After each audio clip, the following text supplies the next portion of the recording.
সুপ্রভাত বন্ধুরা, আজকে চা নিয়ে শুরু করলাম দিনটা তোমাদের সাথে মিনি ব্লগ। তো চলো, চা খেয়ে চলে এসেছি। ছেলে মাছের ঝোল করব, তাই মাছটাকে ভালো করে ধুয়ে নিচ্ছি। দেখো, ধুয়ে ভালো করে পরিষ্কার করে নিচ্ছি। ছেলে কিচ্ছু খেতে চাইছে না, কিন্তু জোর করে হলেও খাওয়াতে তো হবে, বলো বন্ধুরা। তাই মাছের ঝোল 2 বেলার জন্য 2 পিস মাছ এই যে ধুয়ে পরিষ্কার করে নিয়েছি। নুন হলুদ মাখিয়ে নেবো। এখন নুন হলুদ মাখিয়ে রেখে দেব।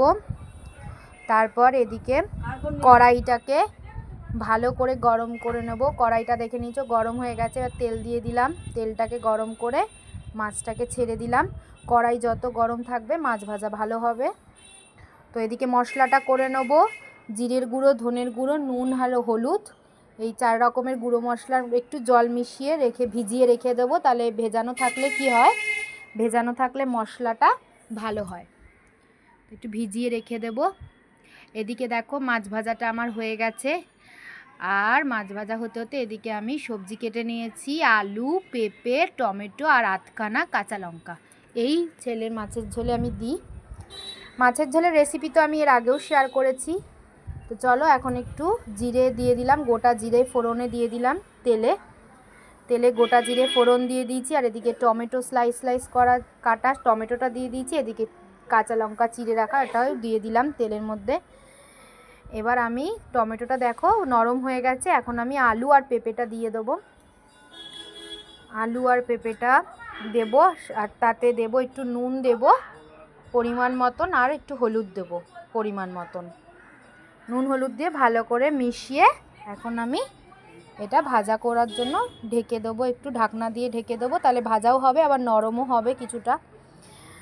আর এদিকে দেখো মাছের ঝোল করতে করতে এদিকে আমি 1 ঝুড়ি বাসন মেজে নিয়েছি। বেসিন পুরো ফাঁকা, দেখতেই পাচ্ছ, কারণ বাসন মাজা হয়ে গেছে। আর এদিকে আমার আলু পেঁপেটাও ভাজা হয়ে গেছে ভালো করে। এখন আমি যেই মশলাটা ভিজিয়ে রেখেছিলাম জলে, সেই মশলাটাকে দিয়ে দিলাম। আর এর মধ্যে তো নুন হলুদ দেওয়াই আছে, তাই আলাদা করে দেওয়ার কিছু নেই। ছেলের মাছের ঝোলের রেসিপি তো এর আগেও তোমাদের সাথে শেয়ার করেছি। এদিকে দেখো বন্ধুরা, ওয়েদার খুব বাজে, বৃষ্টি পড়ছে, মেঘলা ওয়েদার। সেই জন্য আজকে আর বেশি কাচাকুচিও করিনি। নর্মাল রেগুলারের পরার জামাই আজকে কাচা হয়েছে, এছাড়া আর কিছু নেই। এদিকে মশলাটা আমার ভালো করে কষে গেছে, বুঝতেই পারছো দেখে মশলাটা কষানো হয়ে গেছে। এখন আমি পরিমাণ মতন জল দিয়ে দেবো।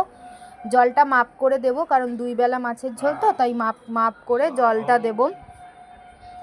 এই যে দেখো মাছটাও দিয়ে দিলাম। মাছ দিয়ে আমি ফুটাবো একবারে, যাতে মাছটাও নরম হয় আর এদিকে আলু পেঁপেটাও ভালো সেদ্ধ হয়ে যাবে। এবার ঢাকা দিয়ে রেখে দেবো, ভালো করে ফুটবে। দেখো মাছের ঝোল রেডি। আমি 2 বেলার জন্য আলাদা আলাদা করে বেড়ে নিয়েছি। আর এদিকে দেখো বৃষ্টি কিন্তু হয়েই যাচ্ছে বন্ধুরা। তো চলো, আজকের ভিডিওটা এইটুকুনি। ভালো লাগলে অবশ্যই শেয়ার করো, লাইক কমেন্টস করে পাশে থেকো। পুরো অন্ধকার হয়ে আসছে। চলো, টাটা।